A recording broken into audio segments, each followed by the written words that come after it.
오늘 본문 7절에 보면 여호와께서 너희를 기뻐하시고 이렇게 말씀하십니다. 그래서 말씀의 제목은 기뻐하심을 입은 자의 복입니다. 한번 따라 하십시다. 기뻐하심을 입은 자의 복. 네. 옆 사람과 서로 눈을 보고 인사하면서 이렇게 서로에게 복을 빌어줍니다. 하나님을 기뻐하시고 하나님이 기뻐하셔서 복 주시는 인생이 됩시다.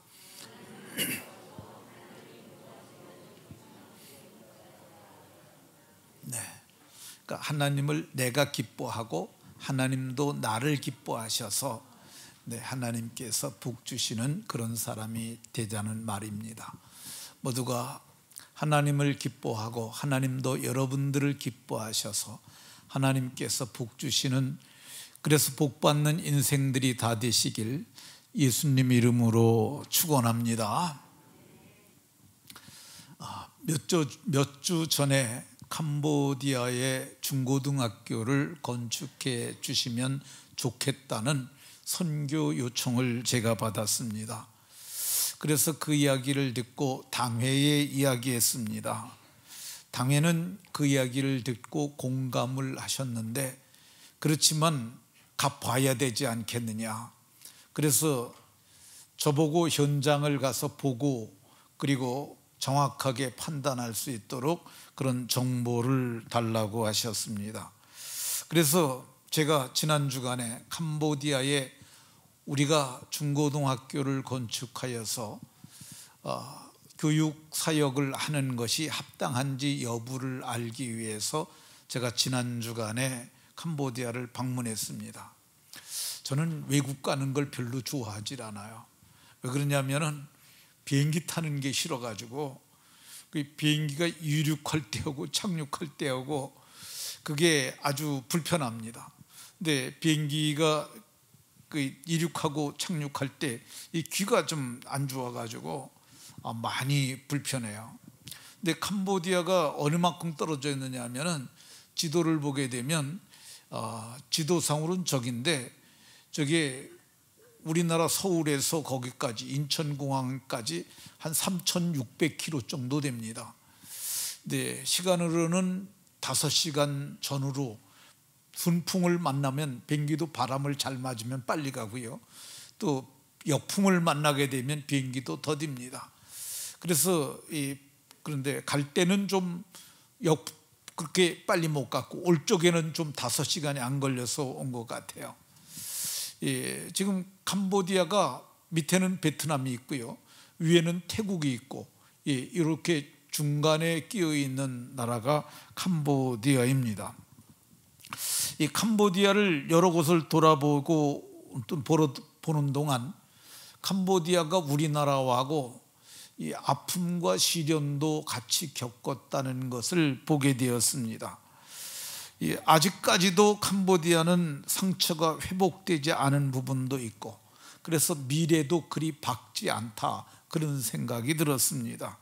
그런데 우리는 사실 남북으로 분단되어서 완전히 회복되었다고 보기는 어렵지만은 그래도 남한은 번영의 복을 누리고 있습니다. 그래서 오늘은 우리가 어떻게 우리는 이렇게 치유와 회복을 넘어서서 번영의 복을 누릴 수 있는가, 그 이유를 찾아보고 하나님께 감사하는 시간을 갖고자 합니다. 우리나라가 시련을 겪게 된 것은 그 근대에서 보게 되면 일제에 대한 36년의 압제가 가장 큰 사건이라 할 것입니다. 우리나라는 개화기, 그러니까 1900년대 초에 러시아, 일본, 영국 등 세계 열강이 우리나라의 군대를 이끌고 돌아오므로 전쟁에 휘말리게 됩니다. 그 마지막 황제가 고종 황제인데요, 고종 황제는 이 세계 열강들 통해서 어느 편에 설 수 없기에 국외 중립선언을 1904년 1월 23일에 합니다. 우리는 어느 편에도 서지 않겠다고 중립선언을 했는데, 일본이 보름이 안 돼가지고 2월 9일에 일본 군대를 이끌고 인천에 상륙작전을 하고, 그날 쳐들어와가지고 인천 상륙하고 그날 서울까지 쳐들어왔어요. 그리고 그 이튿날 10일에 2월 10일에 러시아에게 전쟁 선포를 하고, 그리고 그 일본의 이 주 일본공사 하야시는 우리나라의 외무대신 이지용을 통해서 고종을 좀 만나자고 했습니다. 책에는, 역사책에는 아련이라고 그랬는데 뭐 아련이라기보다 협박하다시피 쳐들어온 거죠. 그래가지고 고종 황제에게 전쟁을 우리가 러시아하고 안 할 수가 없다. 그러니까 조선은, 그 대한제국은 저들의 어느 편에 서지 않는다고 중립선언했는데 그건 안 된다고, 일본 편에 서야 한다고 일본에 협력할 것을 강요하면서 한일 의정서를 체결합니다. 이 한일 의정서가 뭐냐면, 대한제국에 있는 군사 요충지는 다 일본이 점령하여 사용할 수 있다는 거야. 그러니까 우리나라를 군사적으로 다 무력화시키는 거죠. 그리고 그 이듬해 1905년에는 대한제국의 통감부를 설치하자고 그랬는데, 통감부가 그게 나중에 조선총독부가 됩니다. 그러니까 이 통감부가 정치, 경제, 문화를 총체적으로 다스리는 그런 거죠. 이걸 을사조약이라고 그러는데, 이게 참으로 불합리하게 군대 갔다가 공포 분위기를 조성해 놓고, 그리고 외무대신 박재순이하고 체결을 했는데, 박재순이 그러면 고종 황제가 하라고 그랬느냐? 고종 황제는 그렇게 허락한 적이 없다는 거야. 그리고 마지막에 을사조약에서 조선 대한제국의 황제, 고종 황제가 도장을 찍어야 되는데 비준 서명을 하지 않았다고 그럽니다. 그렇게 되니까 이제 일본하고 많이 틀어졌죠.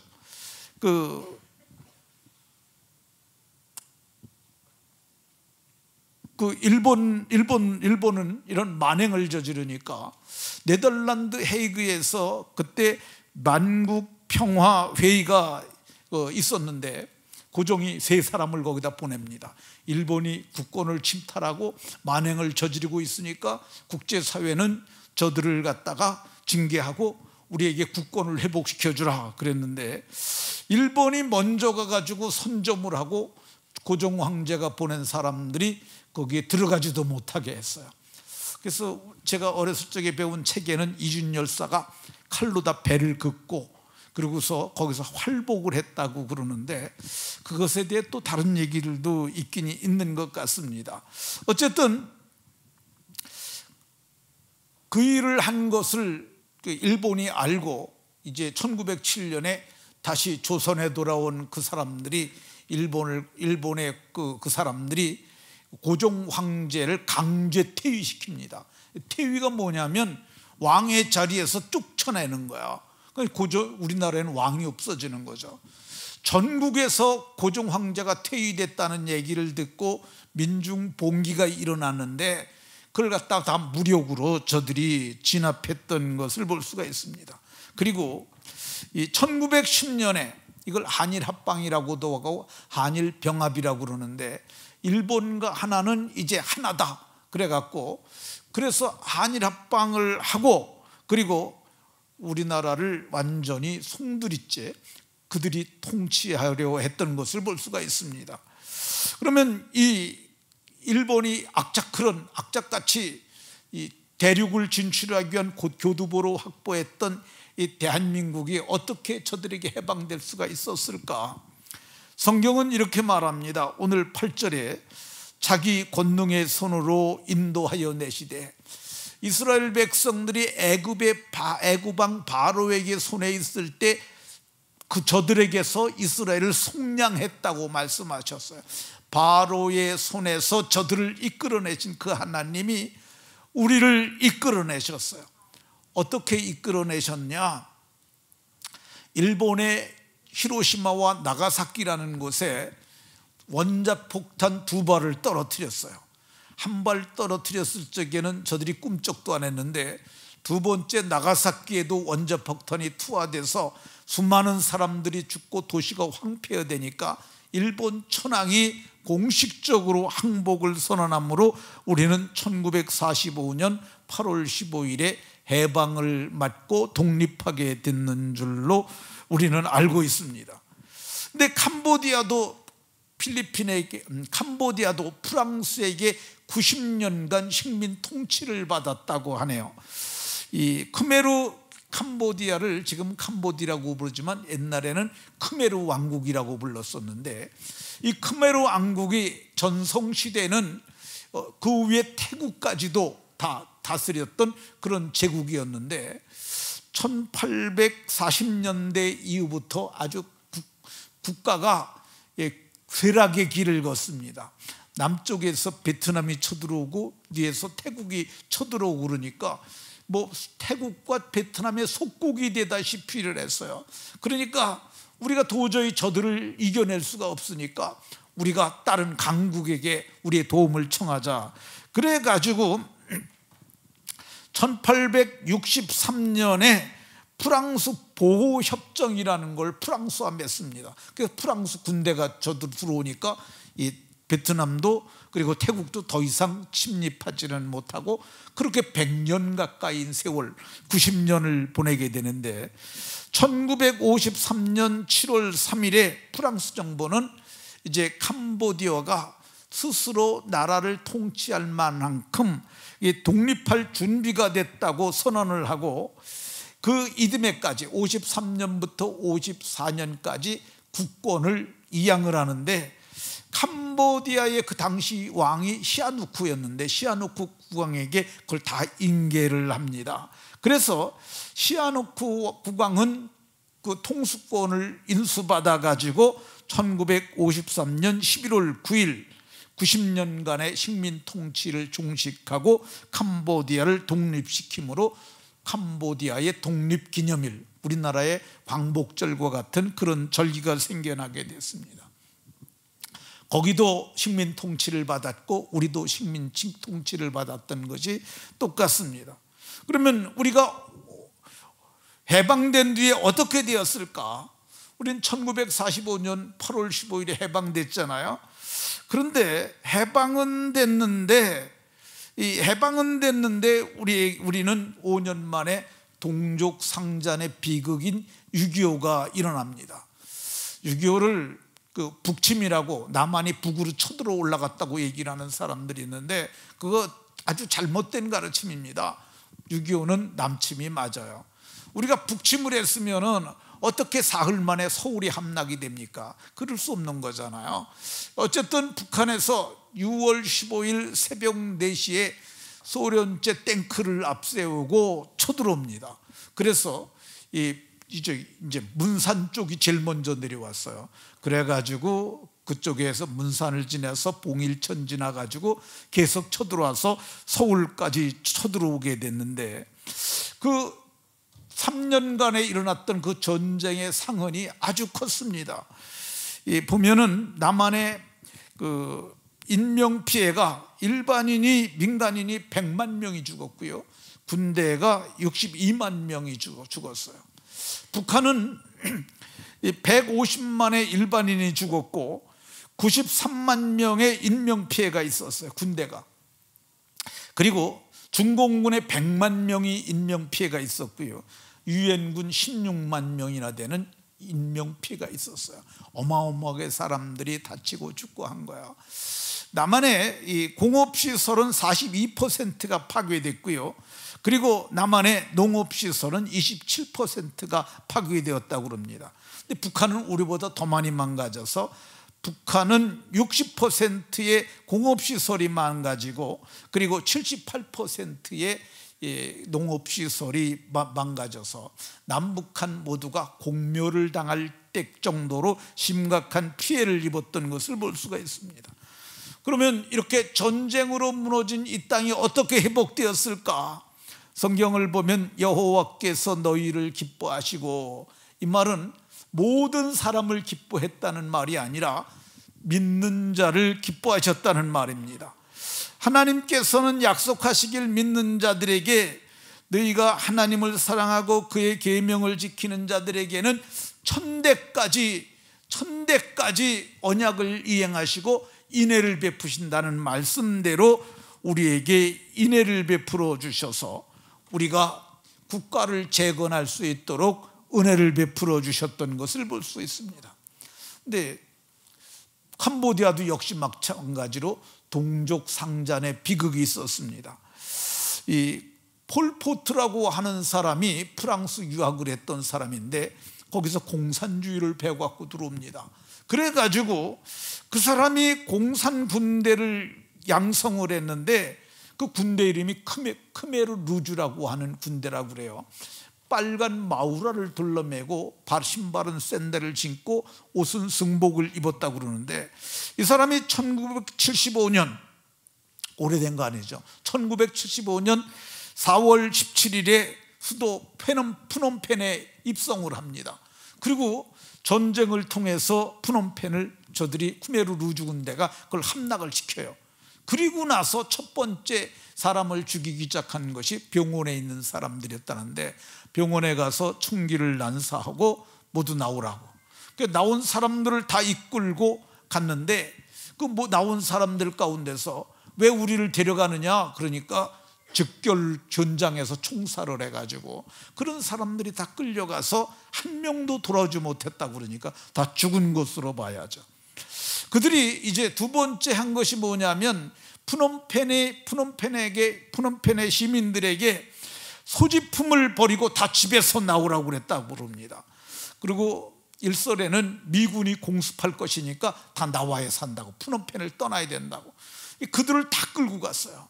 근데 그들이 수용소로 갔는데 그들이 99%가 다 죽었다고 그럽니다.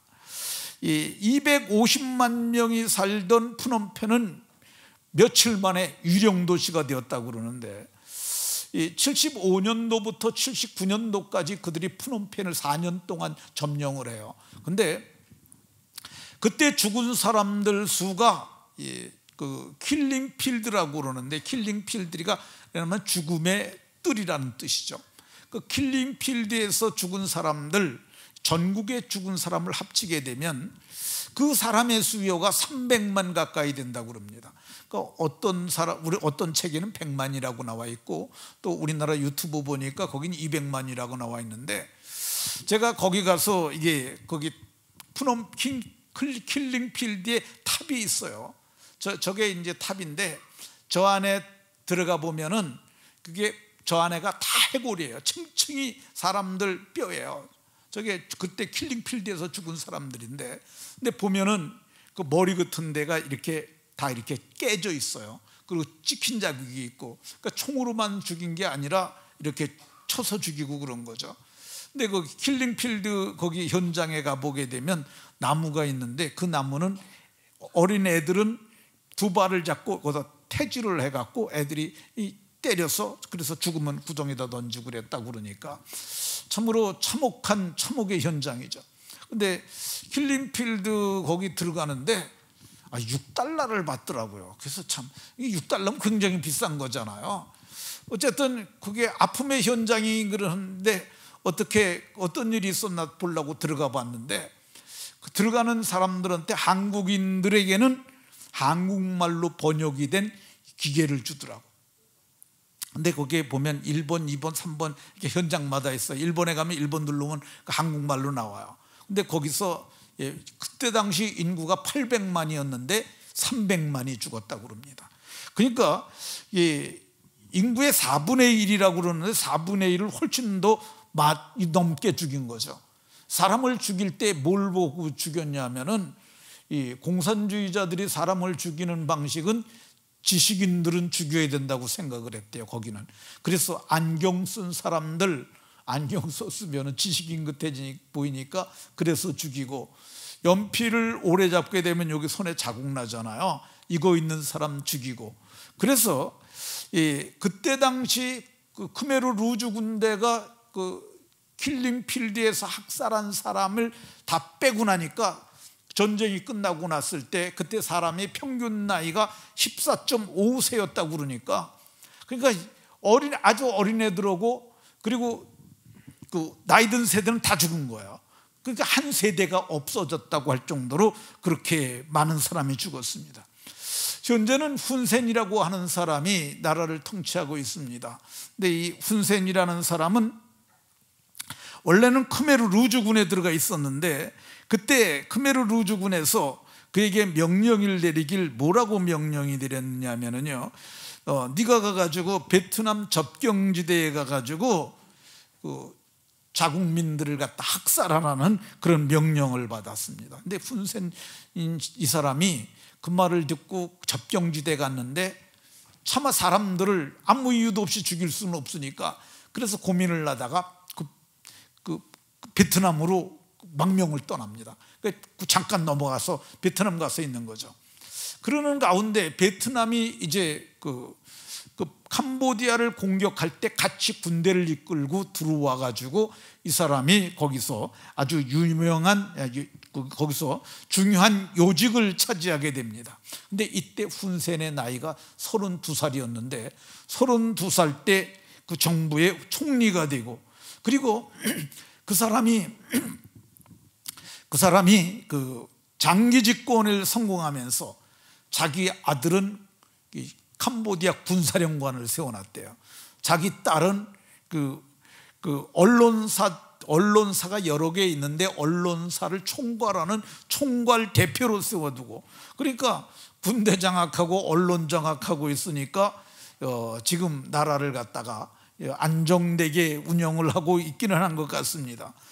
국가 체제는 인민공화국이라고 그러는데 그 인민공화국이 뭐냐면 인민이 주권을 잡고 인민이 직접 대표나 대표기관을 선거하여 주권을 행사하는 것이라고 그러는데 이것만 보고 나면 민주주의하고 별로 다를 바가 없어 보이긴 하는데, 어쨌든 이 사람이 2017년 5년 전이죠.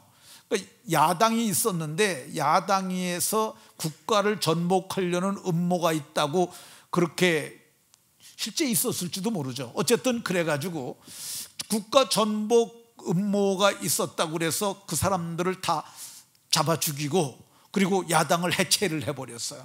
그러니까 거기는 다당제가 아니라 지금 일당 여당만 있는 여당 독재 국가가 됐다고 그럽니다. 우리나라하고는 1997년에 다시 국교가 되었고요. 우리나라는 1년 수출액이 6억 5천만 달러 정도 거길 수출을 한대요. 근데 수출하는 품목이 기계류가 많다고 그럽니다. 그러니까 우리나라에서 만든 특별히 자동차들이 많이 굴러다니더라고요. 일제가 제일 많고 그 다음에 우리나라 자동차 있는데 독일 3사는 어쩌다 있고 가장 많은 게 그 모닝부터 시작해갖고 소나타 그 정도까지, 더 좋은 차는 없어요.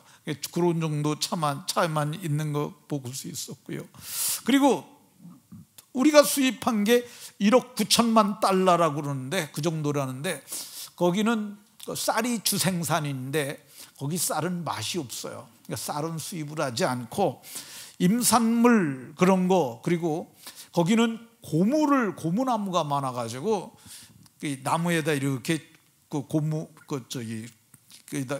나무에 구멍 뚫려가지고 고무 진액이 나오게 되도록 통받아가지고 하는 고무나무를 많이 그렇게 생산한다고 그럽니다.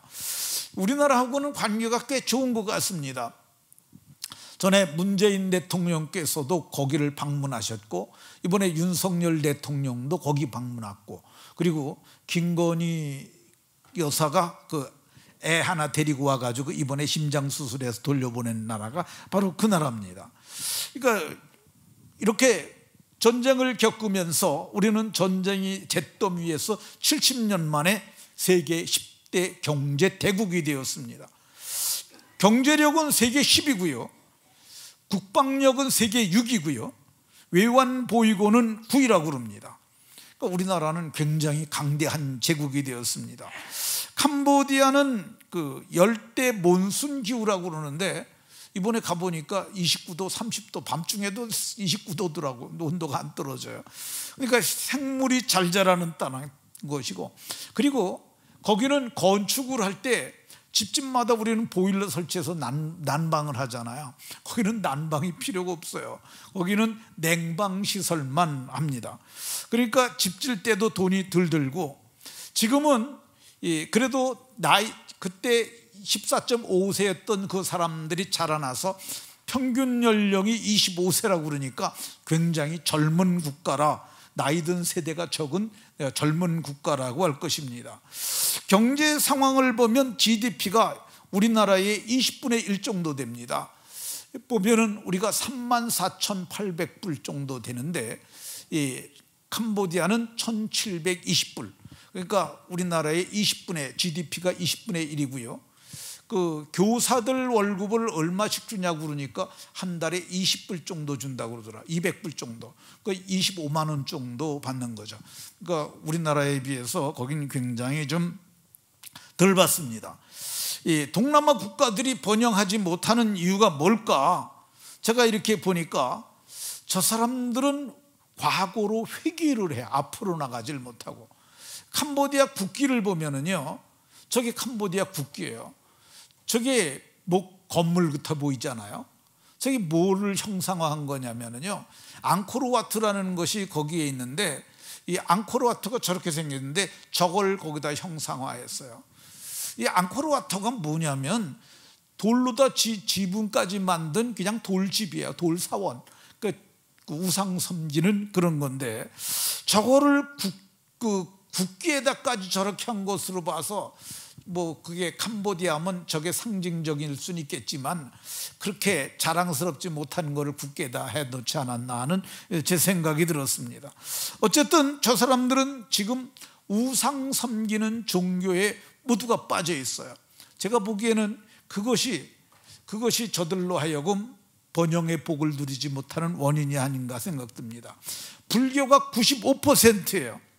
뿐만 아니라 불교적 역사관을 가진 사람들이기 때문에 저 사람들이 탁월한 지도자가 없어요. 경제 지도자가 없어요. 우리나라보다 국가가 얼마만큼 크냐면 우리가 11만 제곱킬로미터인데 거기 18만 제곱킬로미터야. 0.82배가 큽니다. 그런데도 불구하고 그 땅은 충적토라고 그래서, 충적토가 뭐냐면 메콩강이 범람하면서 거기다 이 좋은 것들을 막 거름덩이를 갖다 쌓은, 그래서 식물을 심기만 하면 잘 되는 그런 땅이에요. 벼농사는 산모작이 가능한데, 산모작이 뭐냐면 1년에 3번 벼씨를 뿌리고 수확을 할 수 있는 땅을 가진 사람들이에요. 근데 그 사람들은 게을러 가지고 그렇게 부지런하게 일하지 않는다고 그럽니다. 그 사람들은 자동차 하나 만들 능력이 없고요, 반도체 하나 만들 능력이 없고요, 그 사람들은 신발 종장 같은 신발이나 만들고 그러는 단순하게 만드는 그런 산업만 하고 있는 것을 볼 수가 있습니다. 그러면 우리가 이렇게, 저들은 똑같은 과정을 겪었는데 저들은 아직도 그렇게 못 살고 어려운 가운데 그렇게 복되지 못하게 살고 있는데, 우리가 이렇게 복을 누리는 이유가 뭘까? 오늘 7장 6절에 보면 하나님께서 자기 기업의 백성으로 우리를 택하셨다고 얘기를 합니다. 나를 택하셨고 여러분들을 택하셨는 줄로 믿으시기 바랍니다. 하나님께서 성경을 보기엔 택함받은 우리를 기뻐하셨다고 말씀하고 있어요. 왜 기뻐하셨겠습니까? 11절에 보면 명령과 규례와 법도를 지켜 행하라고 그랬는데, 명령과 규례와 법도를 지켜 행하니까 하나님께서 기뻐하신 거예요. 그러니까 우리가 명령과 규례와 법도를 이렇게 잘 지켜 행하니까 하나님께서 우리에게 복 주셨는 줄로 믿으시기 바랍니다. 우리는, 제가 이렇게 보면은요, 제가 금요기도회를 인도하면서 이렇게 금요일 저녁에 봤는데, 그래도 우리나라 사람들은 아주 잘 믿는 것 같아요.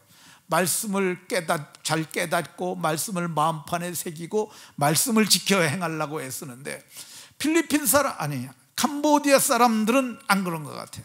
필리핀 사람들도 그래요. 필리핀 사람들도 온전한 11조 하는 사람들이 별로 없어요. 온전히 주의를 지키는 사람도 없어요. 흐릿멍텅하게 믿어요. 전 그게 참 문제라고 생각이 됩니다. 근데 우리는 그래도 똑부러지게 믿는 사람들이 꽤 많잖아요. 그러니까 우리 까닭에 하나님이 우리를 기뻐하셔서 우리를 위하여 탁월한 지도자들을 세우고 그들로 하여금 국가가 번영하겠다고 저는 생각합니다. 그 중에 박정희 전 대통령이 있다고 생각합니다. 물론 박정희 전 대통령이 독재를 했다던가 뭐 등등 공과가 있어요. 그러긴 한데 저분이 우리나라를 정말 세계에서 경제적으로 아주 어려워서 먹고 살기 힘들었던 우리에게 따뜻하게 밥 먹고 살도록 해준 분이라고 저는 생각합니다. 저는 그 시대를 겪었어요. 우리 학생들은 내가 이런 말 하면은 뭔 말인지 잘 모르겠지만은 우리는 그때 먹을 게 없어가지고 밥을 못 먹고 온 학생들이 많았어요. 그러면은 미국이 원조해 준 거, 돈 받지 않고 그냥 보내준 옥수수 가루를 가지고 그걸 가지고 학교에서 그걸 죽을 쏘요. 그러면은 도시락 뚜껑을 가지고 가서 거기다 대고 받아서 그걸 먹는 거야. 그러고 살았어요. 우리 세대가 그랬어요. 그러니까 지금 70세 이상 되신 분들은 다 그 시대를 겪은 거죠.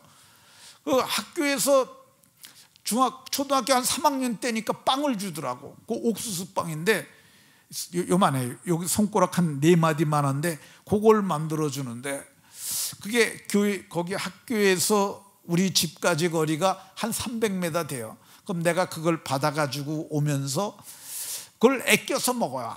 그냥 아껴서 그걸 먹고 오면은 저하고 10년 떨어진 10년 만이 막내 동생이 남동생이 있었는데 형이 그거를 갖다 줄 알고 냉겨다 줄 알고 학교 거기까지 와요.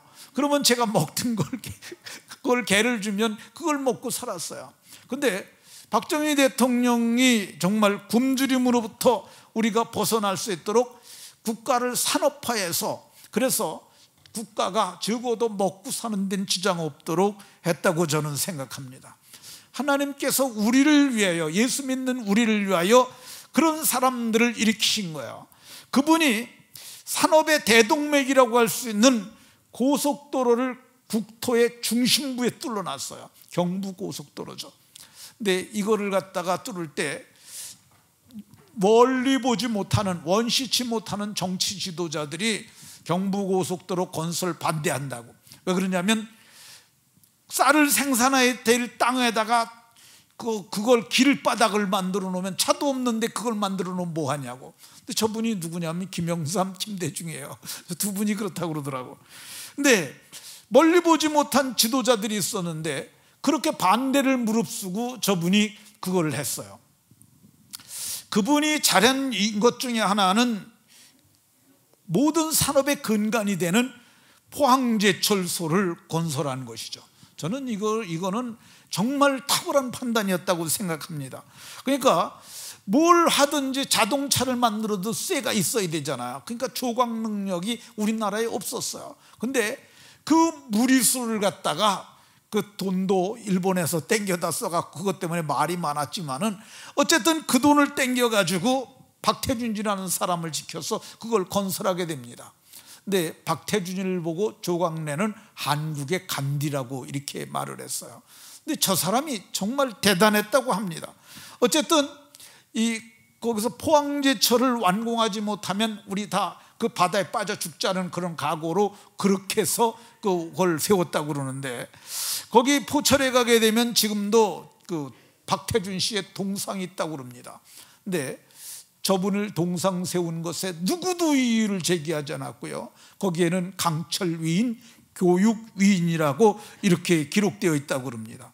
근데 이 박태준 씨가 포철 완성하고 그리고 광양제철소까지 준공을 해서 30년 만에 그러니까 1968년에 포철을 세우기 시작했고 1998년에 우리나라가 전 세계 1위의 철강 회사로 조각 능력 세계 1위로 그렇게 부상하게 됐다고 그러니까 이런 사람 때문에 오늘 산업화가 이루어졌다고 저는 생각합니다. 하나님은 우리 믿는 사람들을 위해서 경제 지도자들도 일으켰는데 그들 중에 정주영이라는 사람이 있습니다. 우리는 기업인들을 무슨 도둑놈 취급하는 경향들이 있어요. 근데 이 사람들 도둑놈 아니고요. 이 사람들 회사를 무너뜨려 가지고 다 놀아갔자 가는 그런 사상 가진 사람들이 있는데 그거 옳지 않다고 저는 봐요. 어떻게 개의 쪽을 나눠 가져가지고 소수가 자동차를 생산하겠습니까? 우리나라 자동차가 이제 세계 도처에 있어요. 근데 저는 정주영 씨의 탁월한 판단, 탁월한 지도력 높이 평가해야 된다고 생각합니다.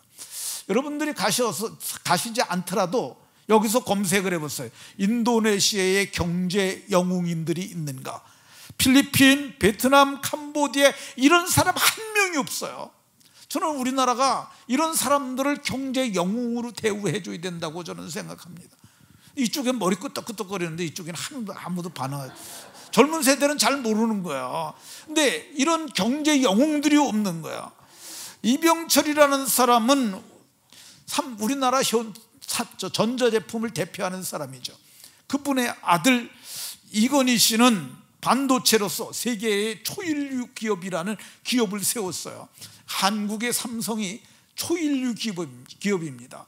그러니까 세계에 나가보게 되면 매장에 삼성이 이제 거기 쫙 깔려 있어요. 그리고 옛날에는 소니 그런 일본 회사들이 그게 굉장히 큰 기업이 있는데 지금은 삼성 한 개 회사의 매출을 갖다 일본 전체 전자회사가 못 쫓아온다고 그러잖아요. 이렇게 큰 일을 한 사람들이 그 사람들이 마음과 생각이 있었으니까 한 거지. 그 사람들이 그렇게 벌어들이니까 우리나라가 지금 여기 나가보게 되면 벤츠가 줄비하게 굴러다니는 게 다 이 사람들이 애써서 그런 겁니다. 그러니까 다시 말씀드립니다만 인도네시아, 필리핀, 베트남, 캄보디아에는 이런 사람이 하나도 없어요. 그러면 그 사람들은 뭐 하냐? 다른 외국 자본이 들어와서 뭘 세워놓잖아요. 그럼 그 밑에 가서 점원 노릇하고 공장에 공원 노릇해요. 그러니까 그게 지도자들이 없어서 그래요. 우리나라가 지금 지난주에 나온 뉴스에 보게 되면은요, 명품 소비 1위 국가라고 이렇게 말해요. SBS 뉴스에 나온 겁니다. 세계 명품 소비 2위래요. 그게 낭비라고도 할 수 있겠지만 여력이라고도 볼 수가 있어요. 어쨌든 우리나라가 이렇게 잘된 이유가 뭐냐?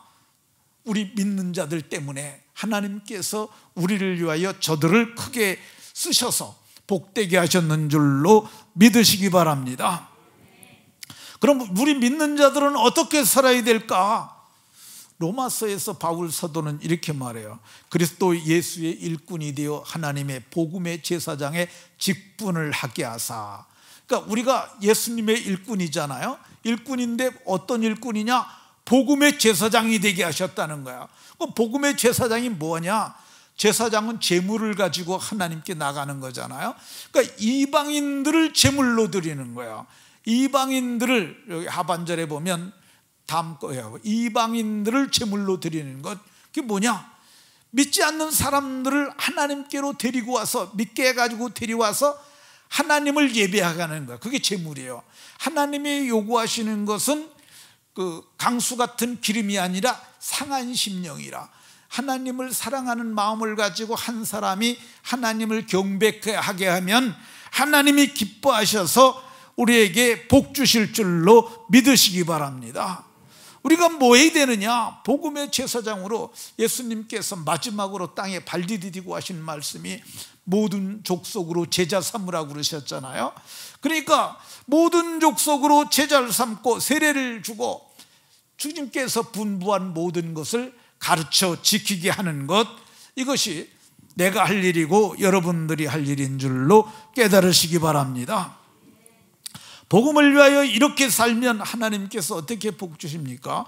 현세에서 100배로 갚아주시겠다고 말씀하고 있습니다. 현세에서 100배.